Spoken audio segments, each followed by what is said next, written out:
नमस्कार, मैं हूं सरस सिंह। आप देख रहे हैं जौनपुर डेली टाइम्स। इस समय हमारे साथ मौजूद है मड़ियाहू विधानसभा से वीआईपी पार्टी के प्रत्याशी एवं उद्योगपति अशोक सिंह। उन्हीं से बात करेंगे कि क्या तैयारियां हैं 2022 के चुनाव की। सर, क्या तैयारियां हैं?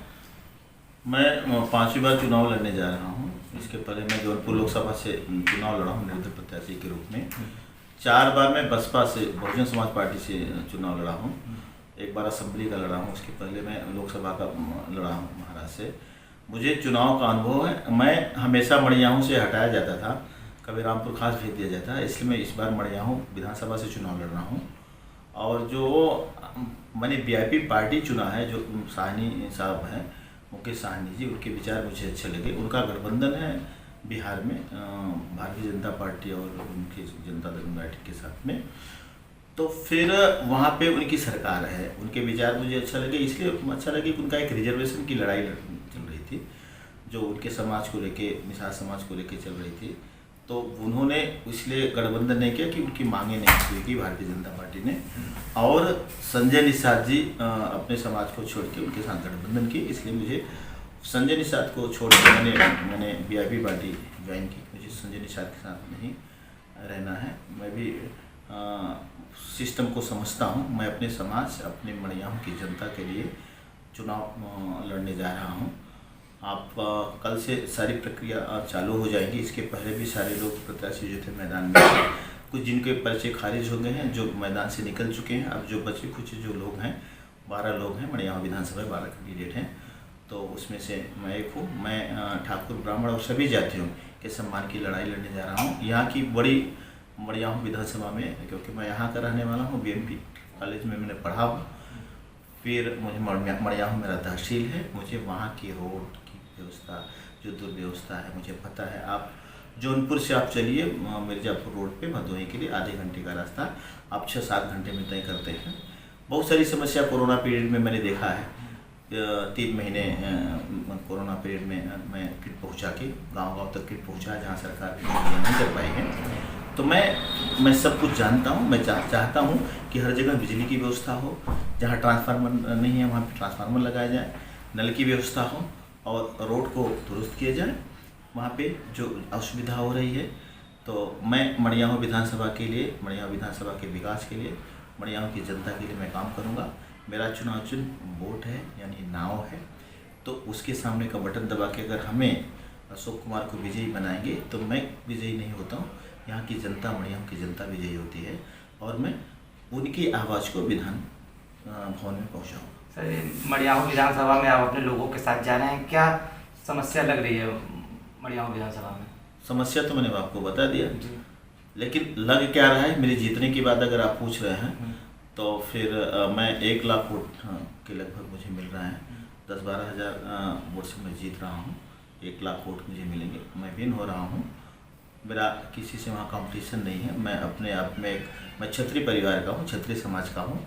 मान सम्मान कैसे बनाया जाए मुझे पता है। मैं सब जाति के लिए, सब धर्म के लिए, उनके सम्मान की लड़ाई लड़ रहा हूँ। मेरा जाति और धर्म से कोई विरोध नहीं है। सबके अपने अपने धर्म हैं, सबके अपनी अपनी जातियाँ हैं। गॉड गिफ्ट मिलता है जाति और धर्म के लिए। जहाँ पैदा होता है इंसान, उसी जाति उस धर्म की पूजा करता है। मैं उसी तरह से मैं क्षत्रिय धर्म में हूँ, क्षत्रिय परिवार का हूँ, हिंदू धर्म का हूँ। तो फिर मैं उनका मान सम्मान बचाने के लिए, अपने धर्म के मान सम्मान बचाने के लिए, अपने धर्म का पालन करते हुए, मेरा किसी से विरोध नहीं, किसी जाति से विरोध नहीं, किसी धर्म से विरोध। सबका अपना अपना जाति है, सबका अपना अपना धर्म है। तो मेरा काम है कि मड़ियाहू विधानसभा से जीत के जाओ और विधान भवन में जब पहुँचे तो मड़ियाहू की जनता की आवाज़ बन के जाओ।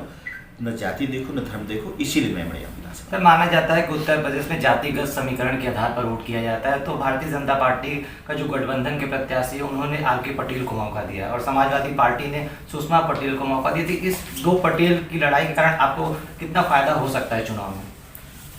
100% फायदा नुकसान की बात वो करते हैं जो टिकट बांटते हैं। हम तो फायदा नुकसान की बात करते नहीं। हमारे साथ हर जाति के लोग हैं। ठाकुर समाज का हूँ तो ठाकुर समाज तो मेरे साथ ही है। हमेशा से ब्राह्मण क्षेत्रों की का रहा है। क्षत्रिय हमेशा ब्राह्मण की पूजा करते रहे हैं, उनका पैर पड़ते रहे हैं। तो फिर मैं ठाकुर ब्राह्मण जो अपर कास्ट के वो मेरे साथ हैं ही, लेकिन मेरे साथ सारे समाज के लोग हैं, क्योंकि मेरा किसी से विरोध नहीं है। हमेशा हम सबसे कंधे से कंधे मिला के मड़ियाहू विधानसभा में चले हैं। मड़ियाहू मेरा तहसील है, रामपुर में मेरा ऑफिस है, कार्यालय, मेरा खुद की दुकान है। वहाँ पे मैं हमेशा से उनके साथ रहा हूँ, तो सबका समर्थन मुझे मिल रहा है। 20 से लेकर 28,000 के बीच में निषाद हैं, पूरा का पूरा निषाद। उस रिजर्वेशन के कारण, जो रिजर्वेशन के लिए उन्होंने भारतीय जनता पार्टी ने नकारा है और उन्होंने उनके साथ गठबंधन नहीं किया साहनी साहब ने, इसलिए सारा निषाद उनके साथ है। तो कंडीडेट उनका मैं हूँ, मेरे साथ है। मैं शुरुआत ही मेरी 25,000 वोट से शुरू हो रही निषादों के साथ में। इसके बाद ठाकुर के उठे 38-40,000, ब्राह्मण के उठे, सब जातियों के वोट मुझे मिल रहे हैं। सबका मुझे प्यार मिल रहा है, मैं उनका सम्मान करता हूँ और मैं उनके सम्मान को बचा के रखूँ। सर, आपके नाम के आगे जैसे टाइटल लगाया जाता है उद्योगपति, तो अगर जनता आपको चुनती है तो युवाओं के लिए क्या करेंगे सर?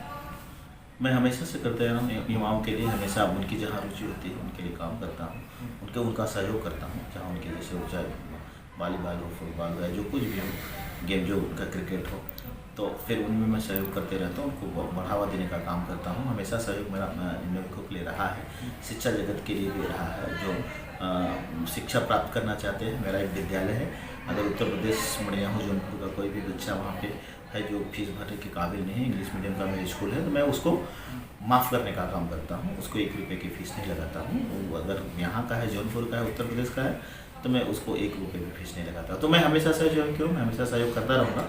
जीत गया तो एक विधान भवन में पहुँच के मैं उसके लिए काम कर सकूँ। सर, अपना निकटतम प्रतिद्वंदी किसको मानते हैं? भारतीय जनता पार्टी के जो गठबंधन के प्रत्याशी हैं, या सपा के, या बसपा के, या किसी हैं? देखिए, यहाँ पे सपा और बीजेपी गठबंधन की लड़ाई थी। बीजेपी गठबंधन बाहर इसलिए हो गई कि आप कैंडिडेट को लेके आए हैं, और सपा इसलिए चली गई पीछे कि भाई वो उसने सुषमा पटेल जो विधायिका हैं मुगरा बासापुर की, वो वहाँ की विधानसभा में काम नहीं कर पाई, तो मड़ियाहू में क्या काम करेंगी, तो इसलिए वो भी बाहर हो गई हैं। मैं 1 नंबर की लड़ाई लड़ रहा हूँ, मैं 1 नंबर पे हूँ। ये दोनों मेरे कंपटीटर थे, लेकिन दोनों लड़ाई के बाहर हो चुके हैं।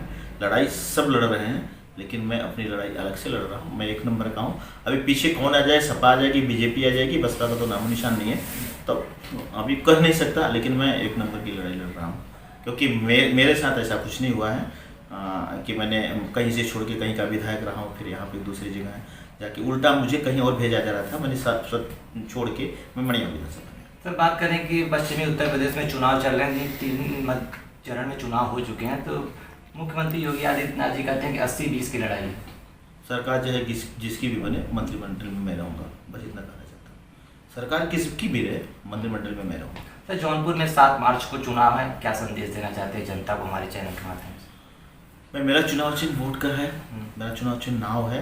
मैं तो चाहता हूँ कि सभी मड़ियाहू की जनता को इस नाव में बिठा के मैं पार कराना चाहता हूँ, विकास करना चाहता हूँ।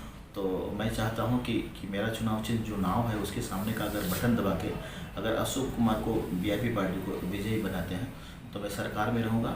सरकार चाहे जिसकी हो, तो मैं उनकी आवाज़ को वहाँ पे उठाऊँगा और उनके विकास का काम। इस चुनावी मौसम में इतना बिजी शेड्यूल होने के बाद हमें समय देने के लिए बहुत बहुत धन्यवाद।